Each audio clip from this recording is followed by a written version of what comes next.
fi a solulu se fulu mo le valu o le toe masino le nei tausanga. Toe prokalame fo i o le sports talanoa o le nei tausanga lua afe. Lua se fulu ma le fa. Ua toe faatasia tama o le tia maa e pe o upu le pese. Toe a doa tino va tausili e pe o le tala le tama na moe le ana. A ua no fo ia sua maa ulolo e pe o le tala e fai fane o tamali i ma fane upolu o Samoa.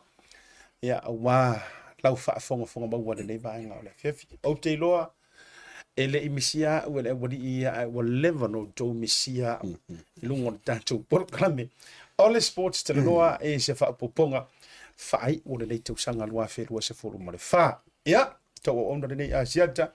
Leo o tau sesira mai o atoa le mātou au waa. Aumua do o vaenga, senta longo a le me tau le kipi pasinga. Full peki longo a le manu Samoa me ta o le oso fa au ta fa le lea le hipi tole a foa ane tele Aiolupo ma le fionga i le li purisiri e le i ta alo le soifuanga a toa lava a o le fionga ia fui mono na ngā patasi anae maten anae i le porklame fai o le tusa ia pataro fatori i le tatu o waa ia ile nei vanga o le fifi ma lor fola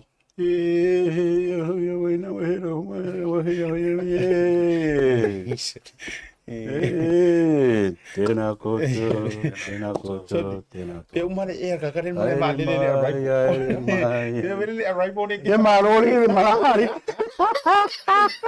e va como me sa mol va calo va cama io e ka koto kala min pa tolo e wale sa e malanga po hai le mai e o mia fo na koluanga ia so foi malanga koi ko mai ia ma no se fo Aumua ia se fo monia jata se o fia la su tino to va va troi pola malu ia o va fo mai troi pola malu ia ai kur fa malu e maka kalo malo le malanga mo ia ia me se foi ia ia vale de pule kasi ya mono o foi tano macho la uvionga na kasi ya me se foi na ko fan la ko ia kinga kama oh yo malanga samo ma tu mai foi la o mene o malanga ma tu li ma fa fa upo e fai malanga i Samoa lenga o le tunu o Samoa ai a malanga i fafo i Amerika ma ele ai ka ke fa palangi le fai ngome ai al kamalea e fa mangianga a ba le fa trato foi ia e fico i kongura sa kola ngoi o nanga o lai sau ka ko o le kofi ia e sau mo le pololo a le so fa o malanga mai Samoa fa mangianga malanga me Amerika ole oa ka ma ainga ole oa ia malo le o lo mo mori mai lo faanga o tatou wa fans of sports Talanoa ia tou fionga tough guy me se o rua ia malanga e hoi fa tai PacificEzy me ma tanga tina i ngai California fa mai o ai la si kamale ko ia o lo ko ko ma ko se matata ta pe vile mo oh ia o ka ma ke ko se fa ngo pe se nickname o fui fui ka o ma ia mai se fui mai sawa mai ala lo batu anai ia por fionga ngaftas ele ka un ko misi ko so for po klamile tele au fan o ia le a rice e kupa ko mai ka tamaita io tama foi le ono lima nga ilunga ia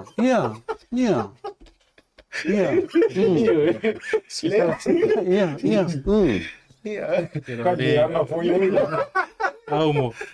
Kia i ka o ka mai ai ngo ka o vasolen. ale o mai se ai ola pe sini le ai se le foi sto por calamir vasolen tene ka on ka malanga se ka fili e ko ola ia ngo sau i o wan po kalam au fa ke ia le vini mai ole le dipul o mo amani ako ole foi malanga les fa mai nga vini ako la ia le supo ole ai ma ia lang mo malanga e fe mai ola wisha mo o fa so no inga lang ke le fa le ko le po Pero não foi com aquele foi mais novo ele. Foi um ali Afkas. Mari Aumua. Malanga fai mai. Moye malanga. Langa koe foi mangegisi mo la le.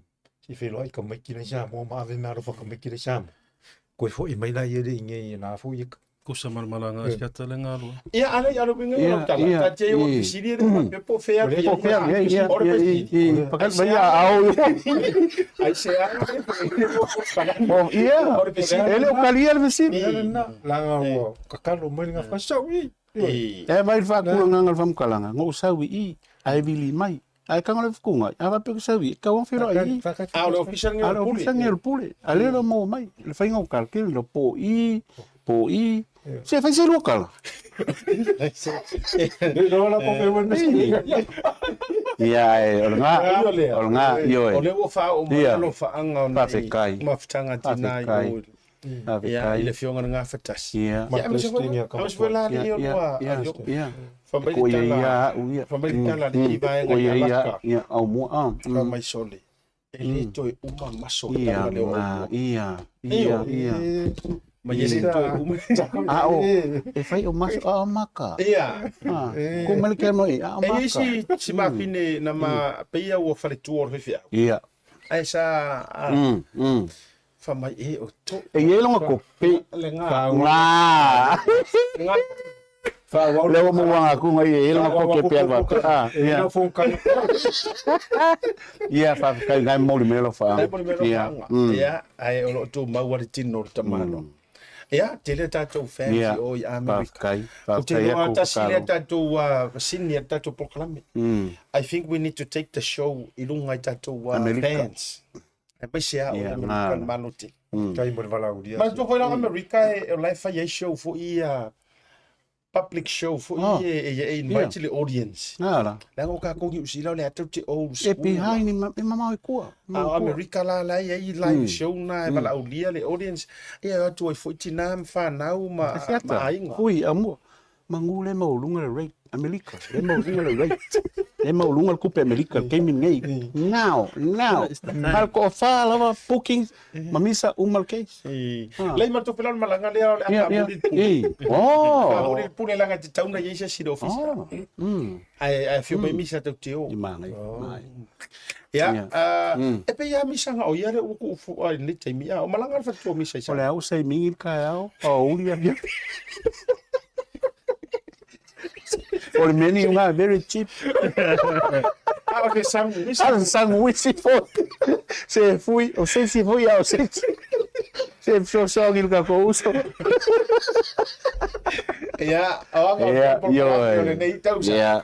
Ali tatou sports Talanoa. Mo to matou mo anga tele. Ia o tatou ia ile amatanga o proklame mar matou fafitai. Ia tatou samaria ngale le tatou sponsors. O e na tu ina mailo tatou au. Ia wa fo le no ino le proklame. Fafitai ia tu SMI. Ia SMI. O te mi mo mi e le SMI o Sofia Fia. A wa ile asi me alo fa pito silo na fai mo matua. A fai wa la te tire fale na fai mo moto e fa te fa apa. Ko so te fa popo tua sia te le SMI le alo la loto fa pito o mo li Christmas e fa pe fo le kang sima. Ia a fa pe na te mo mia ia e si me so so ni faunga o lo Moatoga la ia fa so ta ia mai ava Leslie Wolf in New Zealand ia pe so ta i fu ia le tato ofisa i Samoa i tau fusi salufi ia le na ia fa talo fa tu il tama te pule a Marvina male pulenga me se for fa tu a cueva ia e o fa ilangi de folonga ia le tama le ainga ia mo le to ma tu fa New Year Christmas ile pulenga ia le ofisa i polu a o si tatu ofisa mo te se la fa ia mo le tama a le o mai ava Leslie or kama le aka ke mawanga le swimming pool ma to no e au kama lo fa tasi mo lo ma tu tu senga I to tonu o le meo le ale no le mele punga o spa. Ma reu a goi mea mo fo e. O kaka e pengo fo e o ne hanga. Ai te vai no tolo toi e nala na longo fie la ngor tama e pa e tino fo. Isi palangi. Ese senga voi po mai po pola. Tau sama se le uso. E se mai nga te leo le Moatoga. O. Ona tua o nanga ia. E te rei no tango 5 so ta inga o nanga nei. lafo lau tupe PacificEzy money Yeah. transfer. PacificEzy. Ia ona alu le faile whaatau i le SMI. E SMI. whau Whau fan. A e mo mia lor whaakokonga. Me i lor moto. Yeah, ala. Ngofoa moenga. Ora mana ia fora motonga. E fausia ar kakare o rupe makasila. Ia marana au whenga ruenga. Ngofoa. Momi. Ai fausia le tua inga malo losi e motino tatou. Tu lo waru kusau. Yes, e vai tu le lei la con for recliner foi. Pero manga yo le go sau no. Pe ko testa po makasila. Ya. Ka vale lo lunga mamau. Ya ole ao. E va con for o ma kanga. O fa tipo malo ser me wa. Yeah. That's why I occupy fear le finga motonga. Mana tua. O tatou se ki va ku inei tu. E fu fa pa langi ya o ya. A mo pe fai keke. Ma langa ma o tatou. Ia man me vui sau o mafai unga fa me sau nga melo ku pere pa u ku lo mango fo ko mafa.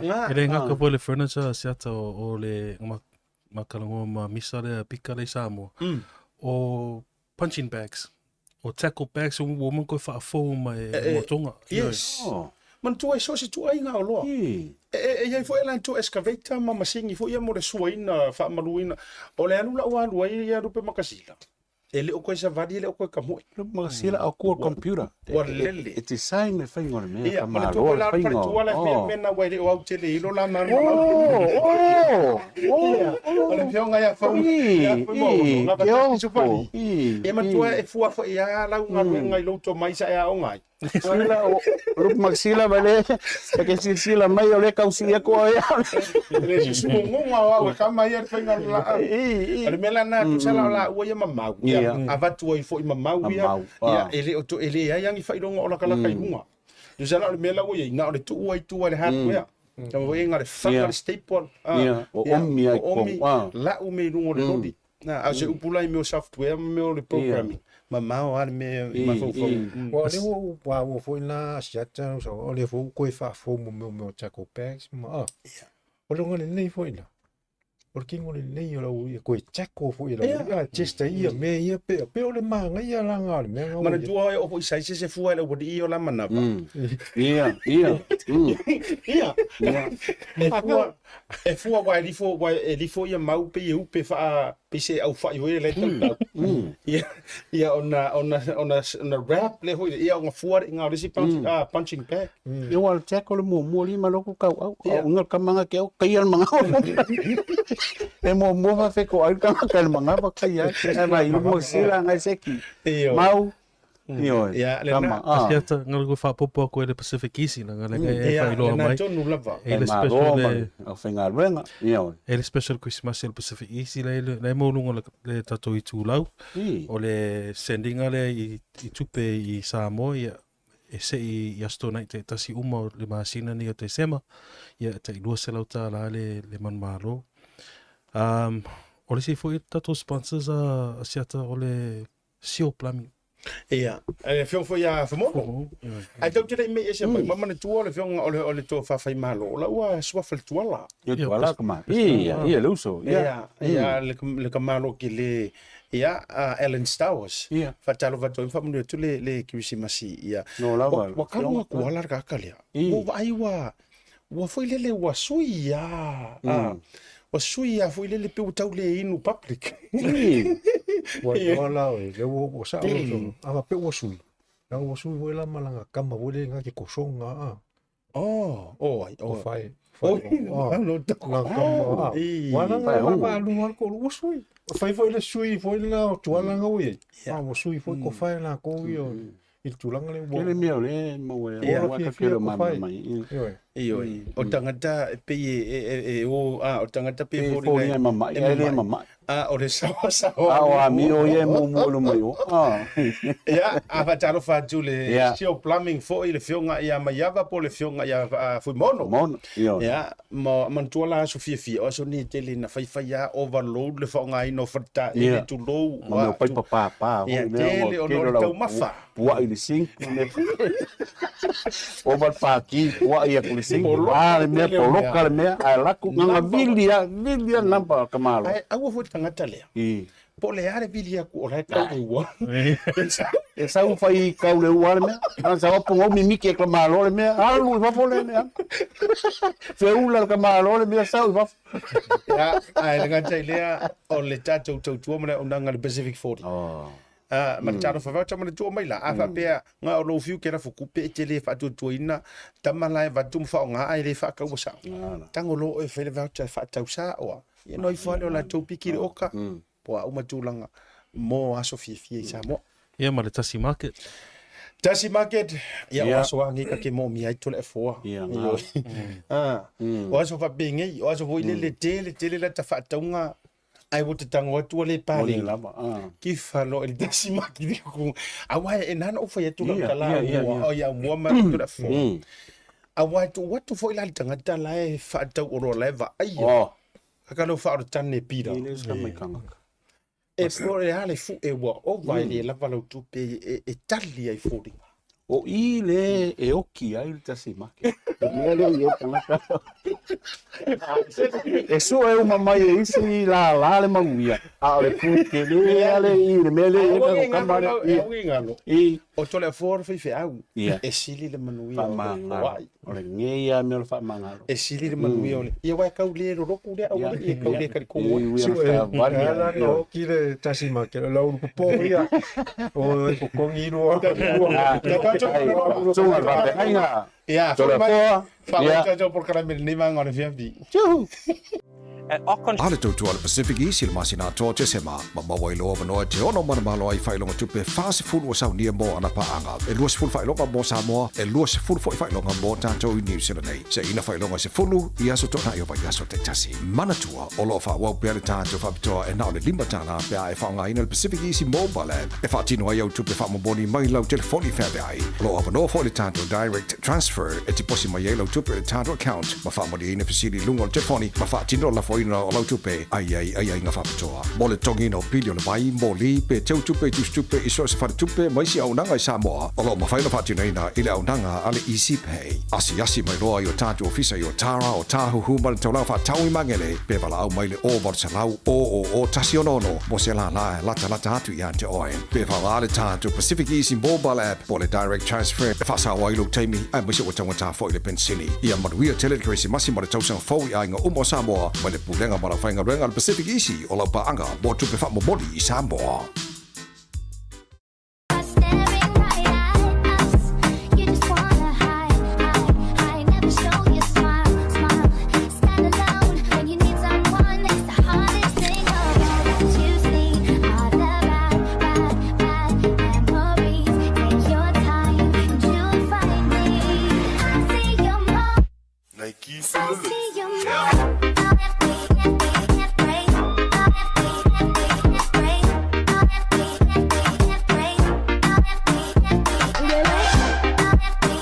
Digicel Pacific is giving away $10,000 worth of prizes this Christmas. Simply gift your loved ones. Digicel top-up of $20 or more, or send money through any of our money transfer partners to MyCash. And you get a chance to win one of 3 major prizes. Enjoy the gift of instant connection this Christmas. Terms and conditions apply.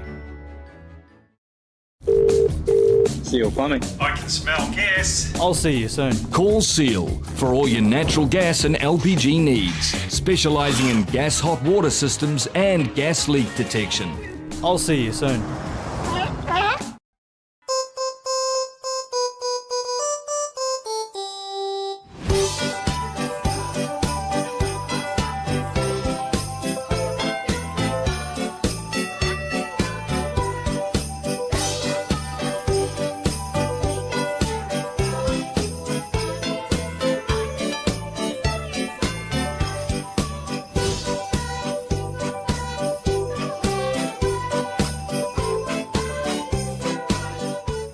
Toi fatala fatu te liu mo le tanto sports talo ni vanga le fia pa pe le fatoa e tune in my le YouTube channel fa pe fo ilungo le tanto page masani sports o le BLUNET.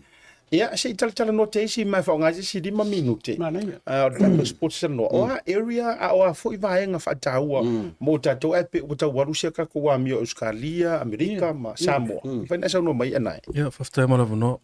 O le vaeso leo mai atu sa whapena whaamawina ia pumping singe valu. Whaanga ele toto o nanga leo le BLUNET. O le esesenga o le BLUNET mai si company Wi-Fi internet. E sao la wale tato o nanga. Ele ngata fo e sao to e tongo fie fo ia tato rates. Ia, whapea whanga moto atu le mauta le whionga ia siata.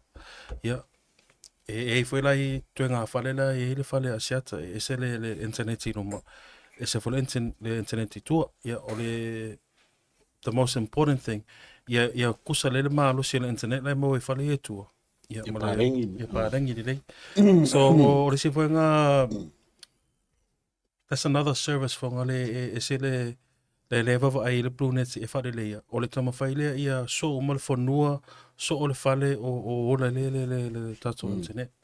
Nanga ese le tāu o le connectivity. O le connectivity le maa fuenga, ia kai pēla o siata o langa onga. Si te mi whai mei i langa whale ia onga. Ia mō le maa losi le internet e mawhainga, whai e Zoom calls, ma me whapenga. O i le pumping singi. O le teimi atu le whale pumping singi a Tulafoa ia i le malai vālele. O le Wi-Fi mua e te wawa ai o le BLUNET. So it's a free to use Wi-Fi. And e mua fu i kako SIM cards. Ia, so se temi umoto atu ia tau o tato SIM cards. Ia, mo le silfia o le BLUNET o se tasi leo major sponsor i tato pokalame le tuta iai. Whapea vole sports Talanoa ma le Breaking Waves. So, yeah, that's a... Malo whaktai, ia, o lau ola ia, le lau interneti. No hui ta ua, ai tātou te le wha lau loi nei tangata, tātou test mō mua ma tātou, mana ia le ua matua le longa stemi u te viri po whea le tu le pito o Amerika leo kei Alaska. Ona tō mai lau malanga le no ore ne ongo skeke ngoka ba. O whea ala le me on mai ai. O le leo se uko o rua piu koe whawinga. Pe kasi ngā wahe ngai sau mana internet tari, le kilia hoi le. Piti toi whanongo mai piu o toi tau wa fau. E la ngonga kua lai kangi au. Ia o wahe ngā umana. Se ele whale. Ai o tūra. O le mana ia i o le unanga, you should try it. O le sia u watu a Toleafoa mamu. O le mana ia fo. Tamo whai tatu company ia Samoa. Le o mia tatu tam whanau. Awa ke mai au kala ala ai ku pea le Vodafone, lai ku pea o IC providers te tele ine. Ai ke le atu pea. Ia ai te fiu o le mana ia fo i le unanga lea. E ke vili mai lo alu atu tangata Samoa ala kuno whalewhai. E se mai la bea vilia le Vodafone mana inisio tatu providers. Ia e uma e whakarikali transfer ya transfer e uma ina fatara no el machine ia matele alo palpalau vale le ona ni ia fata wana ia ai ole nka usanga ole ufata tu fa ifoi ia I tulanga fo I ole tatu por kalambe ai Aumua tato wa fe mo mai ya ile tato mo to fenga statu te to fitulo wa ye bo te lo e moni lava ona o min tato vala ele to le ya se temi tato faʻasoa ya utalu ya e uina tato le au sia le tam sanga ma walunga ona o tato results sai ile to sanga tona ya tu mane amtango ni tu sanga ya a ole o tato to e amata mai pe ya me masani ya iso se atu no moni le ia, ala sa ue sila amata mai statu faʻasoa. Moni le sia ta whaftai o le wai whafsili tūlanga le tātou taito whitu le tūlai mai lea. Ia me se foi pe ona ia le tātou pūlenga fōu. Ia ma nisi foi o tamata anolo ue e tono le tātou au. O le ele I tele foi se na o highlight sa le tele sa o matamata tu ia. Mana ia le tauwhainga avatu hoi whamalo foi le whaiaonga malpulenga me se foi o alum whanau sa tauina le taua. I le ia o tulau fifiala tō le ua sa sampini mai tato au I le tamisanga lea. Ia tero ia o le si lea vaenga lasanga mua lea I le pulenga foi. Ia a me se foi o alum whanau. I le levo le ua amata mai nato. Ia ua tau ke loli leila foi ia tūlanga so se tālonga lava. Se lava le le ana ua manuia mai tātou I ia ole aunga foi ane e mana o I e toe foi tātou I I lunga o le tamisa tele le masani na i tātou tono le international HSBC. ioi. Malo whaptai, tulafono. Ia, ola uia maka o le meka o ma umaro, o manguia la kamwhaki au me whapenge pe apea whamio o te government team mawhiki o le amarea. The end of the day, o malo, o ia, le kungu, o le vao kungu. Ia, ngai ka pe usa ngoa ia Aumua. Me ka wau manguia ka mwhainga ka ko whiku. I le fwoi la usiana ma pe qualification vai, ka mwhainga koe o ka ko ulunga le menga ia. I la pia koe kasi e lek koe a pe Cape Town i Afrika. So the Challenger Series there, amata ya mati, whauma ya apiri la FLA Cape Town. 4 top teams will be selected to make it back into HSBC, but that won't be for 2025. We're looking at 2026. Ya te oa ia me le te whitule o mai atu. E mata inga la vai ata mo whainga i le ngata i le auari, au fo te mai tai. Le manusina. So not only has the men's team for Samoa have made it to the Challenger Series, so has Samoa. And it might be the first time that we might see the women's team participate in HSBC. Manuiala to mwhainga le to Sangafo. And it's also the first heading for the new coach, Matamua. Malo whaptai. Ole whatau ole watatu to amata. Be ole wakaku koe amata mai I le amatanga I lano I tūlanga. Ono le ausio. Ia whaptai le tatu wawai tunga I le malosi mai o le tatu au. Ia au teilo. Ole overall lava ia. Ia walanga apalasi mai ka ko I lano kauwanga lea. Pi o ka ko la le kama mafai I kauwanga lea. Pe tatu tu walanga o ka ko le ngai lunga le pa au ngai au ia. Ole ai kau mafai o I lunga. So o le ala e moa le tiro ma le obvious o le malosi o tatu. But o le vaenga tau te look forward ai. O le build up al tatu au. Anga I le teimi to au si ai. Le HSBC race. Ia mafaa wawai fo. Moli fa malo mo fa te tele pen tapu. O foi le aro le tole la au. Le anga I tūlanga fo ina I whaia o ngā tato au sa iei fo te to fitu o whawhitau li sa race le whaia o ngā le whionga mureanga tele o tūlanga I tamata alo ma vaenga mo whapena.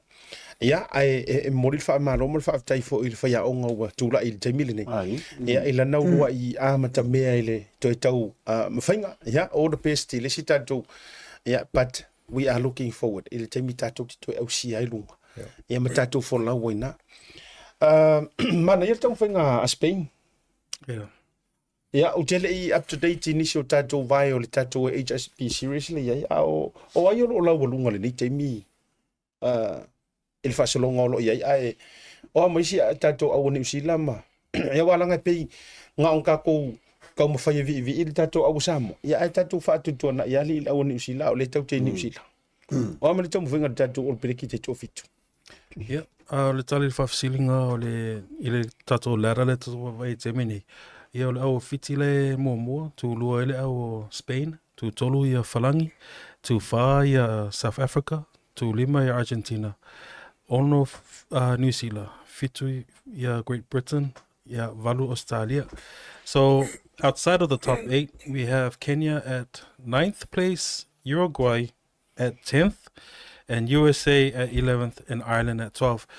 If there's anything I can add into this conversation, Fongole, it's that some of the teams like Spain and Uruguay, unexpected, making their first ladder performance, which is, congrats on them.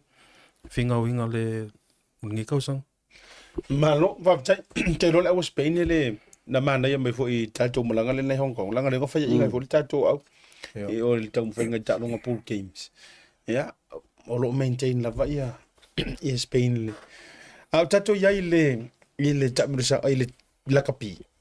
Tatou wafe le whaftai ia le alo le tatou watunu I nei New Zealand le alo le o le whionga le maru se mostiti. E maka ukia le tūlai mai ese foi le aka tulo ka fo ngale ese foi le tūlai mai o le alo o le tunu nei se tūlanga fou ko ngore au. Ai rua kwari ele se me ka o se ka fale ko mai rua ele vo ia au sia fai longa le sa o le breakthrough player of the year. Fai na e sa no to le fo I sau mai tau pa tamatuai ile tamu fai ngale alo le tunu. Ia, kai asiata ia. Ka kong fo ia le mai mo sa mo ka ko maka fo I kam whainga lea fo ia lo le tu le mo le koe fa tai I ia le malu fa pe fo ia fo ia rosa ia me se fo ia la kali ia wale sa ia e sa le ia I ke pe ru fo ka malonga lo makulanga me ma la ka pi ke mi kwa whainga ka ko e o sia ia mo runga le woi ya sa wela sa nga fo lo tele fo I asiat al tula I me wale sa wa la lo me nge kalapu sa le super rugby le wo o me lo le vole le wo mo wale wole pengal ko fiku te ko balu kanga ka lo best kan fa vai ngala ko mo wanga ale wo mo e le alo nge sam I lo pe o le alo mo ne penga ye isi ska ka ngai luma There was others. Recall. ngai ska ka ngai ya ngai luma ko ia e whamau ia inga o wale, ia, nea kako wawai ei. O me mua pe o kako I whaso o le lei o le whai o ka aro, o le attitude ala kari, na ngā mio, ka o ngā whau, ka whia, I le ska ka meki kaukala ngā ruenga. O ngea I mea, ia o mea ala vai, e au au ia e mātua, ia me se hoi whawhia ngai ngā male, ia kulanga sisi o manga o ola, ka meki. Whawhia tō mo. Ia moni le lava sa mau foi lava no e felo e toi le ano le tunu ila so le weekend ne sa e foi tournament le tatou fitu le ale klopo Under 18 tournament ia under 18 ale la langi ale sa felo e foi le na ia Wallace ma a foi fa malo mon fa stai foi la tiri moni la foi Toleafoa le se le to moni mawina le tulanga foi pe ona sa fa pena ona sa ama ia Iuli foi la tali o fatinu ia tulanga talonga foi tau no foi tala foi le tatou tunu e tula si to pa u to tula I mai si to o pe ia tulanga nei o le fitu o le ono fitu van le tele le van tula I mai ia alum fa na tatou Samoa ia man Pacifica e va telfa malo foi le ngata foi na ile tulanga le World Rugby ale foi to mo foi tam talo ne New Zealand ile tausanga nei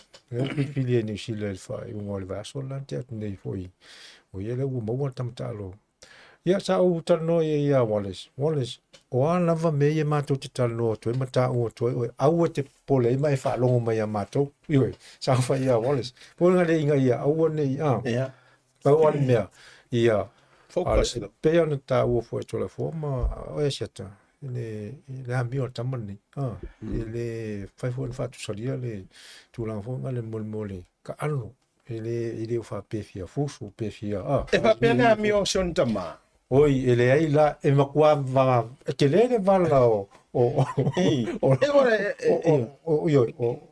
se foi o ele fai foi lan fatu stusa foi le ia tu ama ia tamama a tulanga e tautalo ele ai la silia tu wala la tali ale tulanga na sa o fai foi ia angale akala va si ia ole o la tali ku o wala vatana fatu pokalame au wala mate pole pole ina ia o foi nei peo o pena foi an fana o samo ngale onol pokalame ala tu yo le nga fifiena ole vatu foi fa malo pokalame sports Talanoa ia wo malo tau mani to ila Tau whainga. male ai mai se ia lo mo fa na Samoa so se talo nga tono New Zealand mani lo langi tau fai Ma lo nai e so whiringa. In terms of wrap up ngale ile kako kavanga mai o le ka alonga le moana Pacifica ile Super Rugby le ngata alo male aule o Chiefs le nga fai I Faba. It was there that we really saw his growth, his maturity. Ile ka alonga because he had a full game as number 8 and he was like really causing havoc for ngale male aule moana and then like you started seeing him playing more full games and into all the way to the finals and then you know he was the person to watch. And if we're going back in terms of programming, how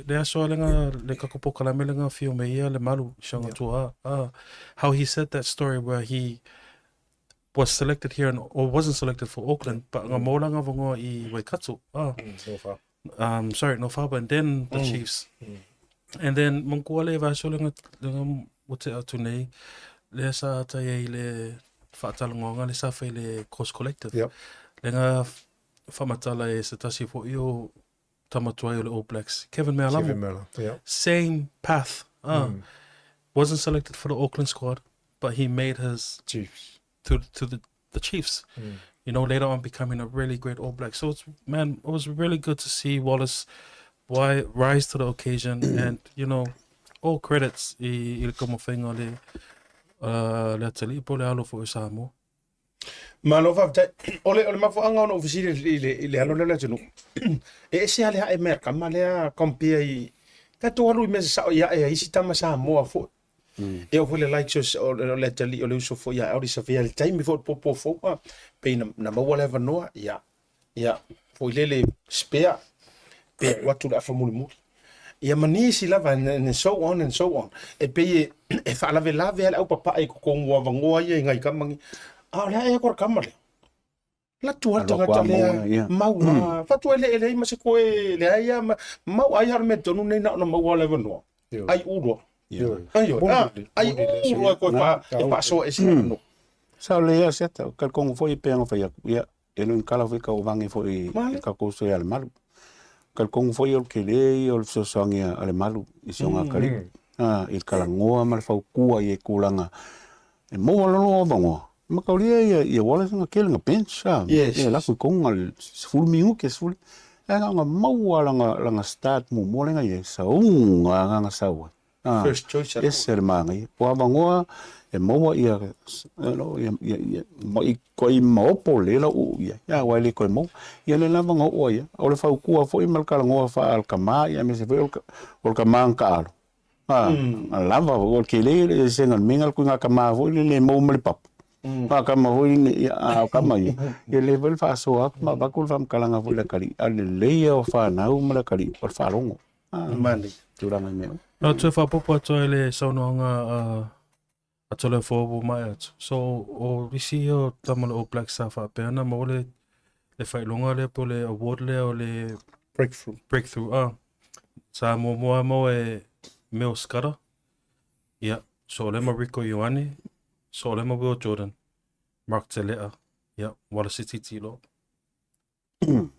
Ni sa mo la ori o ele Rico le ingi sa mo la ori o Will Jordan ma meskara pele ya o le ilanga piko konga no papia o le disi au sa mo le lisi panga kaya nga maua ia le wone after o le maua Rico Ioane mai lisi so Oscara Rico Mark Telea so it started in 2015 so the first one was Oscara 2017 Maloi Rico and then New Zealand got it again in 2021 through Will Jordan and then 2023 with Mark Telea.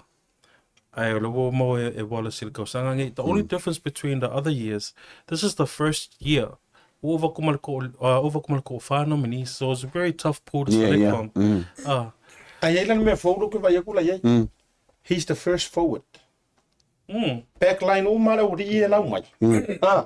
Awalanga ye a Federica lengo vai ku nga ka ngau mai a Federica hu o ko but for a new piece la tu mobile whailonga lea out forwards for o ka aro fa forward je pe ka mo nga pasa sa o le e selman ia so le te loa asiata o le sifo e tamata alo sa ova ai fo I te o pole afkina ngalo Toleafoa ma Aumua a safo le sa huka le ngasue ka koritela. A safo man, he came on with so much impact off the bench. Ke me lenga la ve Cody. You know, there's so many great talent out there. Tasi la halo le tunu o levan tau na matalo. Pato fo. O levan na tau na mai lo e matalo ai mai ia Cody e mai e whaaronga rua tu mai tu langa wa le wa whailo mai le malo se Cody temine. Wa makang faifo. Ele tunga fatiani full games. Ya le man le va tu tamai. However, e sir man yo le fato fala ingar faya. Scott Robertson now. Se man yo le selection You know, Asiata, because you've just come, we covered this on other programs. Langalenga mako whakaronga le sipoka la me. Who were your top 3 players of the All Blacks of this year? My top 3. Top 3. Sititi. Wallace Sititi. I'll go for telea. Good comeback, huh? Yeah. Telea, man. E kei nā mika kamanea. But le ama le ai. E kei nā mika ngi telea. And then my third one will be Arisavea. Alrighty. I'll go for. Who was your most surprised player? Sititi. Wallace. Wallace. Yeah. Wallace Sititi. Na tele ina ua tele maitala tusi inga le au gilangi. Mangiusi. Il kai minga piki. Il kai mi waku ua il kamalea o se tutu. Ai aver kamalea. Sititi. Ha. Ua kilo malanga kwa kufo ya se tutu. He's a good player. E mo aku experience here il jesi ro peleki ngai ro skamo. Ai o inga ilo ai ele ai e tele le fato fala inga alfa ya onga. Ya le la wa te loa ya uia. Ana avele vano ya se tutu. O lai bench lava. E ala tu ai te tonu e mawa ya ko inga kama fu ile o le aso wa kaalo o le aso wa le kaalo. Ai pe ka ko whakangoinga. Wai aka kikina ko lu le. Ngam silo lai. Wai kanga kai silingo nga mga omnia le avango aba. Yena kere avango nga mo estutu kai ngai ai kau yel whakale. Mau wala vango ai. Ya wares alu moku. Ma tatu maraloga. A foi mai. Ya fa o tatu fa so ne vanga fefi. There is no better way to support the 685 than to buy locally sourced goods. Here at Tasi Market, owned and operated by Samoans for the Pacific. Digicel Pacific is giving away $10,000 worth of prizes this Christmas. Simply gift your loved ones. Digicel top-up of $20 or more. Or send money through any of our money transfer partners to MyCash. And you get a chance to win one of 3 major prizes. Enjoy the gift of instant connection this Christmas. Terms and conditions apply.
Sio kwame. Nei te lele tulai mai. Ia me se fo ia oro fatino la vai el faya ongol te leo. O mena te olo mo mia fo i tam e lau ta alu me se lava le tu pa o ima te mai ta. Pe o le sina tu la oi tau mai tau tu ia sisi. E tangi la vai di ma le faya onga ma le e lo ia te le se inva fo ma le o se lau wa fo no ma tu la fo ma o se asosia au sisi olo o tangi la vai lima faya o ngai te lo me fai ni ngata foi nga malanga ato no lo so sani malo e pe an fai e to fo pulo la to e le au sisi ona e le ngata le te me fo e malanga I fa ya to singa fo ya tino la to ia matolu I o sa mo me ro ya e o le o launa tau na wana mauia ya te ola to i ta lo nga le lo luma wa ese la telefoni si ta lo lo ia la va ia a la to la fo ila lo wa fono mai la to ro fa mo tu ina mata pena ina ia le tele o fo fo malanga I fa fo ma ia me se volo so so ni mai fo ia la langi pe o lakpi ia ma ni so ta lo fo pe la le se senga na fo na lo ia va ia fo le Tulafono. Ia ka kongo ka kolfa I unga fo yo o ka ko po kalame o tāronga ngi te usanga ia e molia koe fo ia alfa fai kere ai alam whanau ma asosi uma ka alo la ka pi fusu voli wa uma ka longa uma lava si me mafa ia e pero ko kalngoi ola o ka foi ngo ia polalo foi o Samoa o kamelo chai o petai i longa foi kulai mai malang kam fai wa il malanga mai sia kali ile ka ko kilo i kinga nga se fa mal sia il fusi mai ai ya len ko wa kwa ia sai ko prova ko la langi mala ko ngi le o ia na pa wan le wo yenge le mo le ko ia fa fa kili lava foi esposa no i le alo foi ya te fa peong ko a ia wa nga malanga ya me se ka po inga Samoa i le foi ya penga fa ya ka longa malava sa kau singio mai ai alom fana o Samoa ia fa malo la vale le ka alo fa malo ka ku fa malo ko le nginga wale le fengo fi ia e o er kum kumunga ma ava pe foi le kingi la o fa mo ni ka sa ia ko fo ko email ka sa fo ia ko mo le sia vango malo va tai anai ka so mai tau ni tu sanga ma Ari fair to so mana i lo piki mo ne to sang no to fa popo to le sonanga Toleafoa. Comeback for Joseph Parker. Joseph Parker made an incredible comeback. Saole. O lo piki mo le ngi kausanga o awia to mai tai. O le fetu Samoa ma le manusina. I felt like where the men left off, the women picked up, you know. And they really did well. Fetu Samoa winning the Pacific Cup for the women's league.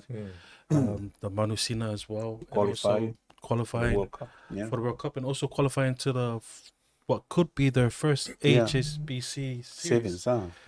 Seven. So, you know, I'm praying and I'm hoping that, you know, Mangwiale Tomafango Tatou but also while we're on this topic as well, a lot of things have happened this year. We went to Hong Kong. We for the first time we did coverage in Hong Kong Sevens.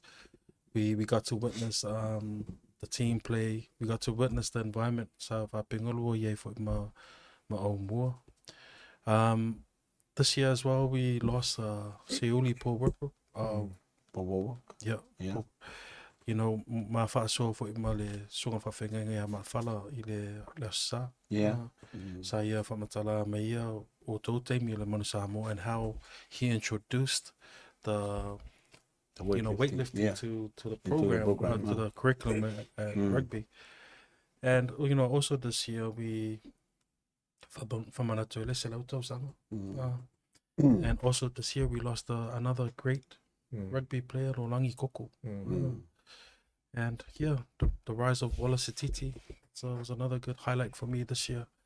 And, you know, ngala koe whapopo koe le saunga Toleafoa, you know, mahalo lava to all the Samoan athletes, the Pacific athletes out there. It's not easy, your journey. And also big mahalo to the coaches and the managers of each governing body of these sports, because it's not easy competing on the world stage.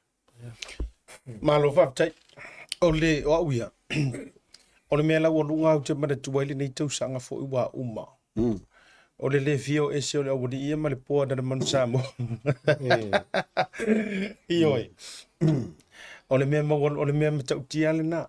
Le fialu e se ole teitai fono. Le fio e se uma le awari ia. Awa na ole meu te mara tuwai. Tulo wa vatu fo ile mana ia I unga o ta'alonga. Mea uma. It's everything. It's the same. It's the same. And I know for yet. Ole mea matautia. Ole le fio ese. Ole mea matautia le na le tūlai mai. Ole mea matautia fo ile ute noa maa ole le tausanga. Talo fai fo ile manu Samoa fulima. Talo fai ele ko yalo no fare ku ule ku lo wala tala le. Pe no fai to fo. Pai fai le tato le tio fo ni le sa fai.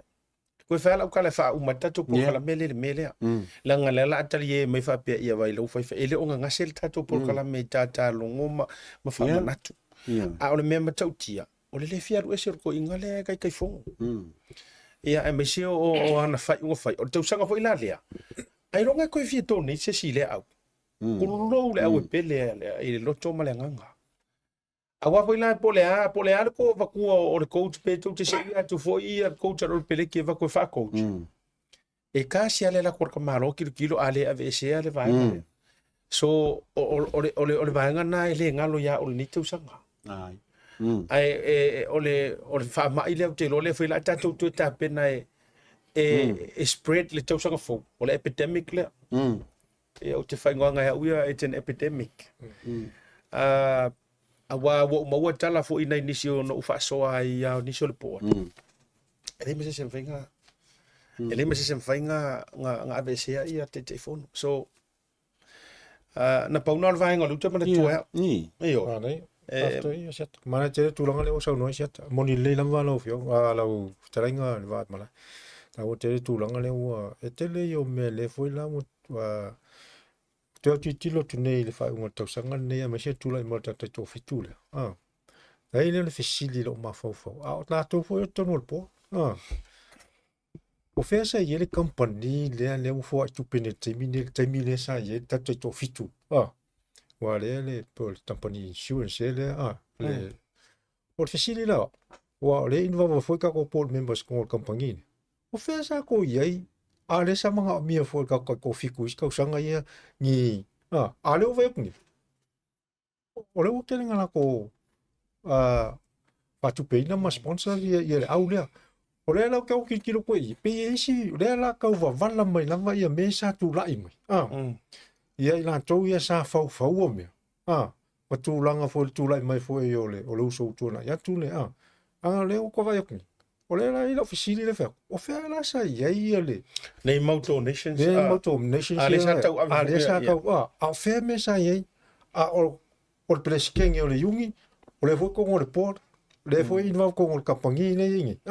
Lo inga ka mai. E ia le. Le vala le ma le fau. Ya. Fau le anga le sa ia. I kua le mene. Le la o vai, le ko lai mai le fa nga fo, ko lai mai male aulia.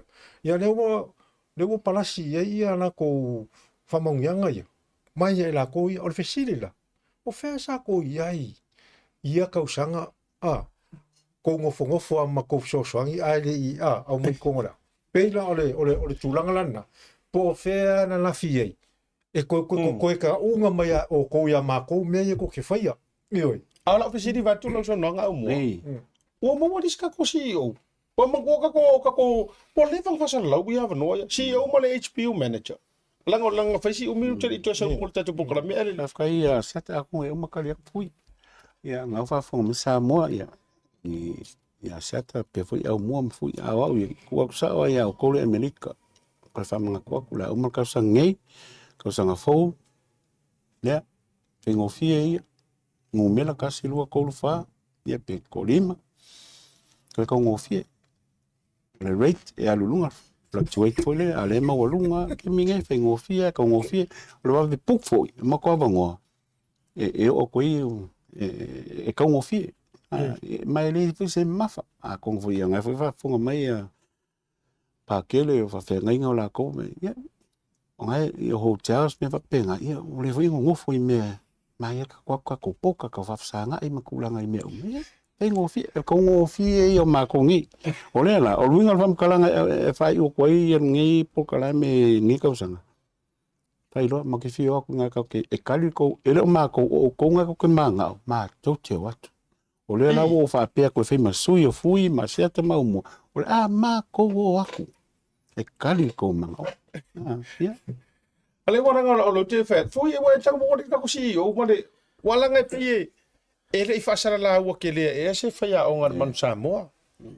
O winga le fa kala le to ne tatou loa o tulista mo tu lo ua ka ko le upu sa o fa malo le mo na PacificEzy se ra lo mapuso the former coach. Yes, ma ko no ka tu langa ma ko wit mala vale le. O ina na mua lo ma ina le breaking a menga se sil.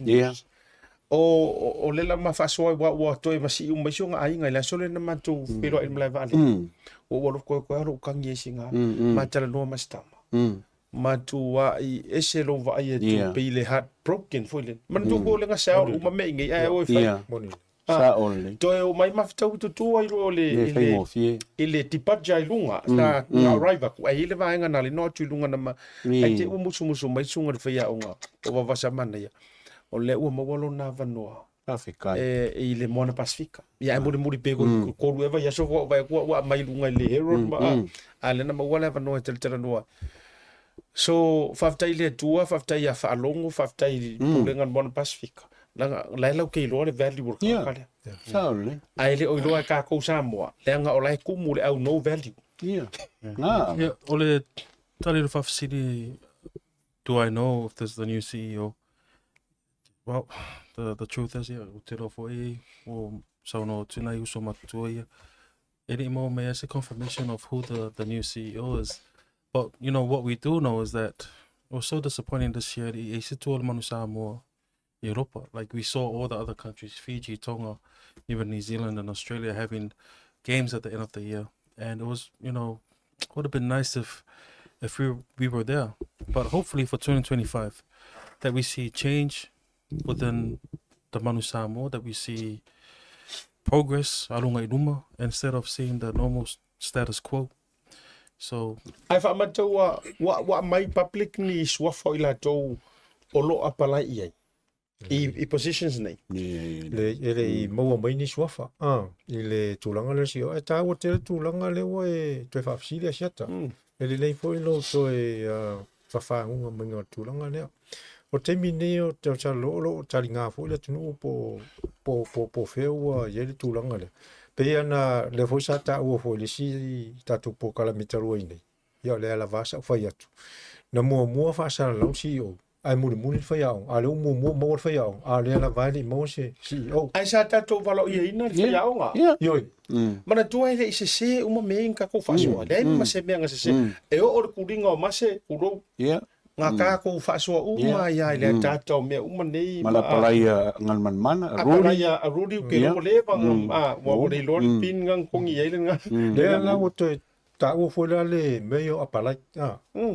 le mau ala le ta o fo la so fo la to ia sa matutan no le mau ia le fo le pule a fumono il feeling or fa ya nga fa mai nai uso ia pea whatever pea malili mal fama singa kanu ave la ko apala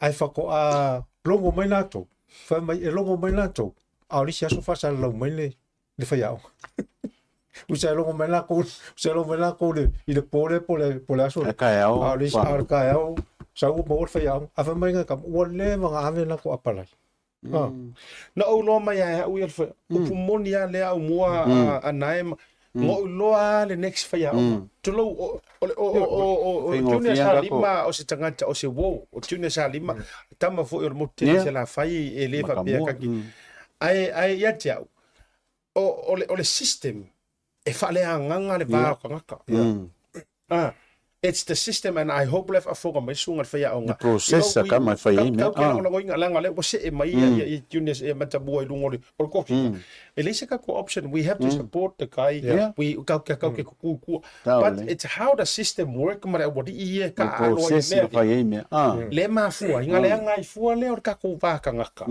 walanga atu mai tatu prokala me ele nga kia ele ka ia fa falangi me e ava tu sa o fo o mele ala ina la walunga i America i le favor tanga te sports Talanoa because ka ke tacklinga issues ele ma fainga kala ngoa isi au fia sport ia wo raise nge ia ga fainga me maria me la fa ai le ma fainga o fa kala ngoa salu lalo ka peka nga so that's why e pa kai mai ka ngaka ele meta au to ava tu langa o le wo ka walunga ngi ka usang ale mo ele ole me e o ko inga ko fil CEO o le ka ko valo ia ga ka le ali fo CEO pe no fa tu le sistema so e sau lo le to CEO si ia o le manga ka ko la kapi ki fa ko nga ka ko la kapi le lo pe fa finga ko e o te sa o tara le yo ale u ka ko la CEO ole fa le o melia i fa nga mai ngisi le port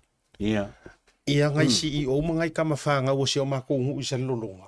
Loa ko ka ua le ngor ulanga ngo o fo. ke le so kai mi la si na fia le ko kele le la fa o nga mai ai tangata nei e kau fai mai ngi campaign no paro kaskanga ka kau sa ngi aru paro wa foi la nga aku ai e ma fai nga paro ka umai le au ka pi ma le ko pasale le anga o le mele anga na le fu ko valo ia ku rungo po kala ngai kau sanga fo ko kilo la ia po kanga ka fa senga e o ko fa senga e la vai o to le songo le mele la fai ngai kulo ai la fa ngai ngai ya lo le ku ma me fa pengi na te ile fa pe mai nai tama se a tama la na pe le hai le ngai ile me manga ya ai ma me ka o me sa iyo ele me fai langa ke u sports Talanoa ma entertain le me manga ya ka ko fa ino ma fola iyo moni le seta ale ka ko vai ku ya ka ye poem fia fe le o sponsor o kala nga le ka ko kilo ko le porkiki ma le fai ngo me le wa sa no ye le ala wa fai ngal ka ko la ka pi o nga ua ngingi fa kasi ya me le lenga fangu ku lava male alo sports Talanoa ma kile manga a mai le porkiki le pe porkiki le anga foi pe porkiki le ave ese langa le mo ke le ala fai ngal ka ko la ka pi le wo ye o nga winga mako ko foi ka ko la ka pi me sa ye ke le na fai nga Ongola, or ko mai ko e fai me ko ke manga oe. Mo oe ko kas. Fa mali ero manga o. Inga ia ka ngu le mene ke manga oe. Le la a fai nga ko la ka pia sa mo. Kai ia lo ia nga wela e mai le pitch per stila za in pola malu. Ia la vai mai mo mai se yuli. Ka ko wale. A voi le te o le siva nga pa na. Ka ko wale. Nanga o le au le te le o le Seahawks. O mantua la o le Rams. Ua maliu fo le peng. A malu no tu le se ava no tatou 49ers. Like se de fia se you. A o le au la o ma kwa ke e ro. O le li for Seahawks la li ke mi. A le wala tai a le wala fine. A voi no pa toi le anga so se mea e Talanoa ia asiata male tatou sports Talanoa e ia le feivanga e le fa apiko nga le tua e feiva ia. Ia vai la le au le Seahawks e pi i nga ko ia. Ai nga u kakalo ai lo fo kausanga ngi. E la usaurunga. Le la foi la le te fa te o di pi ko ngone yu. Fai ke u kakalo ia u. Tau te no wa seta. Awal me sawa. La va ai mai fa mai. Ko sau fu lu po ngi langa mai me le. Awa le o kilo ko foi ko ngole ngi na ka pifiki. Mo ku sui ako. O le wa yai le plan a fiki long term plan a fiki le wa yai. O le ama kua o kalu mai kula i mai. Le voi sa ke lo ka mai la ko i me. O le ala wa i fuanga fiki mo le kausanga fo mo la nga i luma. O le afa professional ko nginga la ko kamaka. Yo. Vai le swing le voi fiki. Manga fiki transparency le faingo me. Le ko i manga me kula i mai. Yo. Le ala le mene samo. E ina mo kwa Use e mana na o pe ia ko kangaka ia na mausamo. Ai a fe ku kangaka. Ai ya lo pa popo ko ale songa nga Aumua e sa ore le you know o foi le pokalame le sports Talanoa e fa pe foi le pokalame a siata le tautai o le tangata i o mga matutala fa pe me fonga le selma na ia le pokalame o le langa o mata upu e le loina pe mata upu fo e tatauna fa mamalama. One of the problems for ngala te va ai le tatou uni, and I think it's common in other Samoan department organizations, or the communication. It's so vital, like having a press release. You know, if there's no CEO at the moment, who is the current acting CEO? Like, you know, those small things, they can really make a difference for ngale in the perception of kakukangaka, especially if you're trying to win the people back. Because let's not forget, all the team, it doesn't belong to one person, it belongs to the entire nation. Asiata mentioned earlier before, in terms of the fundraising, it was such a really low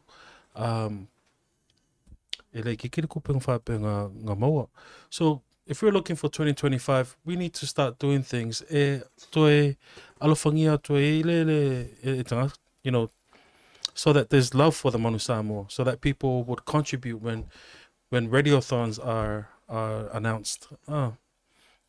O ka ko inga le faukua, o ka ko inga le faukua male bako ska ko famkalanga fo. Ai e ko fo ya ko ngami ke pio la ngal fe au. E ke ngalu e mo o e sui o e mo. Alo aka ka ngila I la ka pime me ia o ka ngakalo I le po mala ko o fa ya ko. E mo nga sui la ko ia I kulango la ko ngofo inga ma me o la fa. O a me ko ma me fa ba ko le mingoi. Fa mingoi le me. Unge ku mau le me o e sui a ka ngaka mo. Ia fa pengo fie venga mingoi ka ko pokala. Ali I o to se ata fie so fa fasili fa moli. So amata me ia Aumua. That's your favorite memory nei te sanga lunga le tatou pokala. O le ele la o le alole ia stitch ia ma tatou wa ia kako yeah Hong Kong yeah Charlene Master Hong Kong le yo e o koe vai ale nango Hong Kong ya sola kama ko o Michael Jackson ia ai manga ia foi la sui o ko gira ele o kalinga le Michael Tyson wa ko wa Charlene kamalo ala le o ko Hong Kong le a pe o sui kala ngani os kai mangu fel le Charlie ia o ko fe o kangi manol mang ia sata Yeah, is Hong Kong. I think all man ia na ole ona wa tatou o ese atu mal tatou comfort zone. Ai tatou o oto mai. So yeah, I'm like ole advocate for moments nga nei futu sanga, but looking forward what we can do mar Sky TV. In upcoming events, ai o te talo fo ole tatou le tanga tasi nga o Rugby. Yeah. Ai ole am fun tatou o inisio tatou talonga I fafoatu fo i New Zealand ia. That's great. Tulafoa. yeah o pe Hong Kong ala I like to kako yeah e mele ka ki me ka o pe o la o mal po kala mo ka ngoko ya Amerika ka kongo I mo ka sanga fo mo kako na ala ke la ngonga o I la ki le lango male ko sanga fo e mo mai kako fo I Bluwave awa ia nga solongo meu Tatou tu ai le ia. o le si tu lang ful fa malo ko alam fa na o tatou tunu wa mo ya o le fa menga kakapo ile ya au na yo a ful fa malo ko alam fa na o la tunu o ta alo Yeah. o le I America tu sai fo I wa o le fo lo lo fo ya alam fa na o tatou tunu se fo ya le o le fo la ke ya o fu ya pola ma ai ngale Ali fa lo popo. Well, one of my favorite ones is this is o le tausanga ni sa fa pena stemi mo mo tatou o wai as an organization, as a team cover ia le Super Rugby. You know, such a new, fresh look within the media rooms at the different stadiums. Maka Eden Parkway, kato, over Lunga Whangarelinga, toto. It was such a different atmosphere. I think there was a time where we used Mikaele Pesamingo. Fiso. You know, we're looking to bring on something different. Found and lost. We're looking to bring on something different for 2025. You know, a bit more of other sports. Yeah. More guest appearances from former Manu Samoa players, former netball, and let's see if America works. Ma no fa tai te lo na te lenga ole. Yeah. Ole nei proclame nei fo fiafi. Ya ole fa ta wo fo I va tu ia langona fa tu pu manatu. O le tūlanga ia tātou te look forward in I te lese swing o le tātou lakapi mo le tausanga fau. Wa e pei o isi tālonga, pei na o ni la la. A o le la au mawhala, o le lakapi tonu le tātou tunu. E le fa peo fwe nganga vale ni so tālonga, a wasi la fia e Samoa.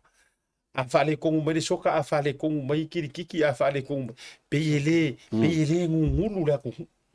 Ai whaale tonu loa le whaatama po le whaatina o ta alonga. Yeah. Ia le lakapi. Ia o ingala e matua Ya, tarsi. Ta o tu rang le aseta. Ole si me fa tante le ai ole le Talanoa tatou le va. Ole va. Langa o si koi inga. Leanga ave ese. E moi ole va.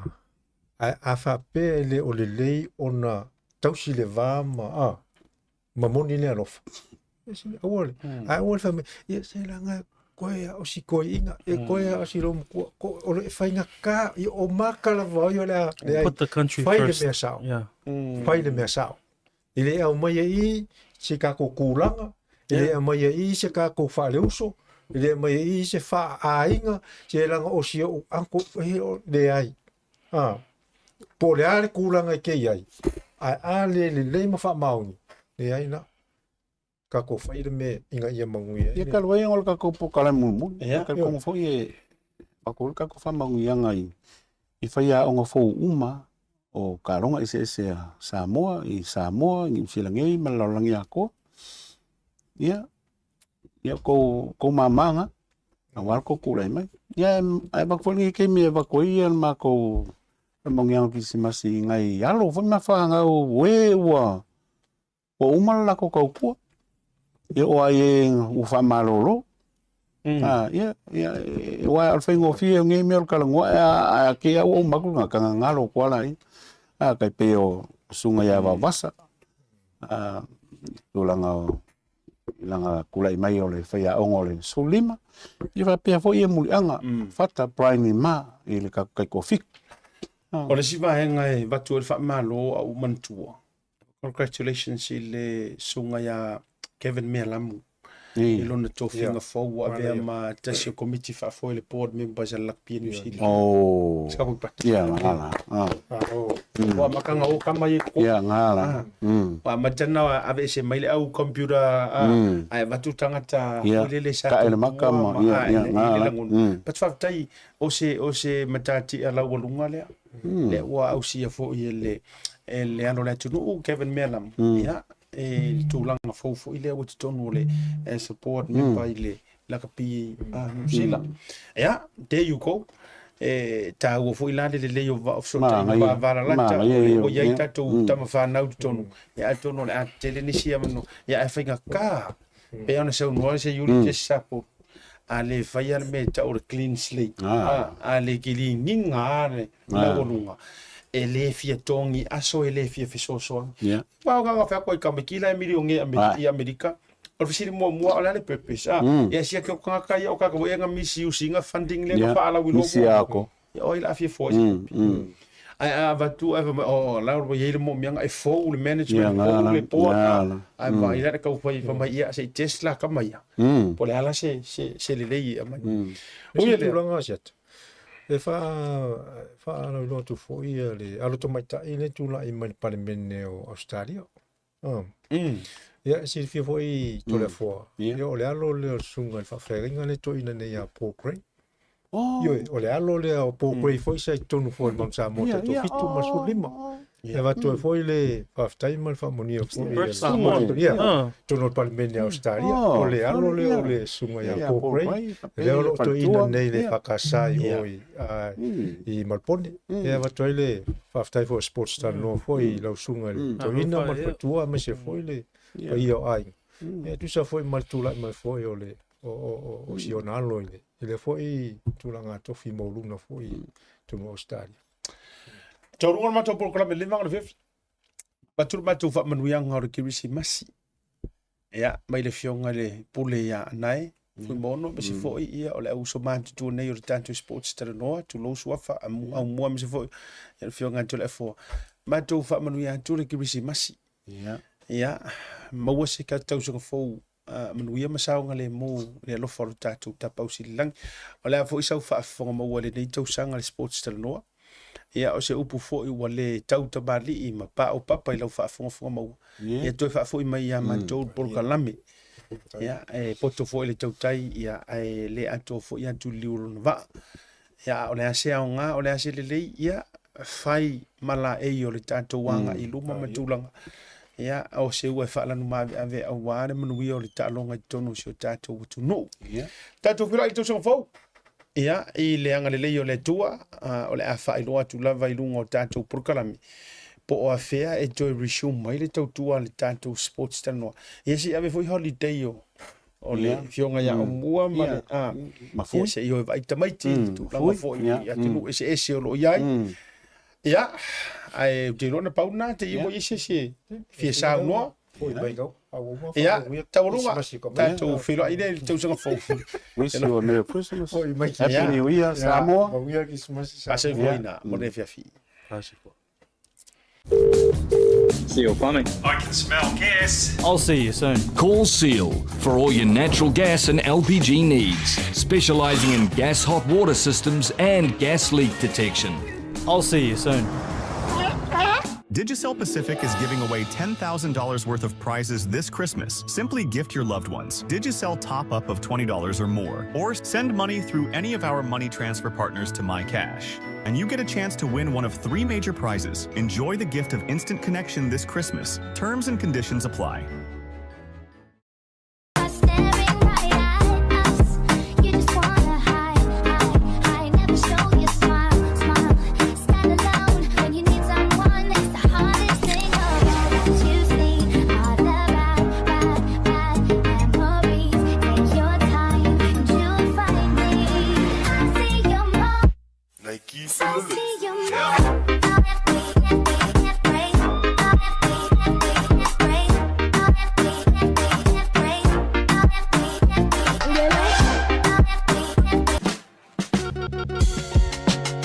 There is no better way to support the 685 than to buy locally sourced goods. Here at Tasi Market, owned and operated by Samoans for the Pacific.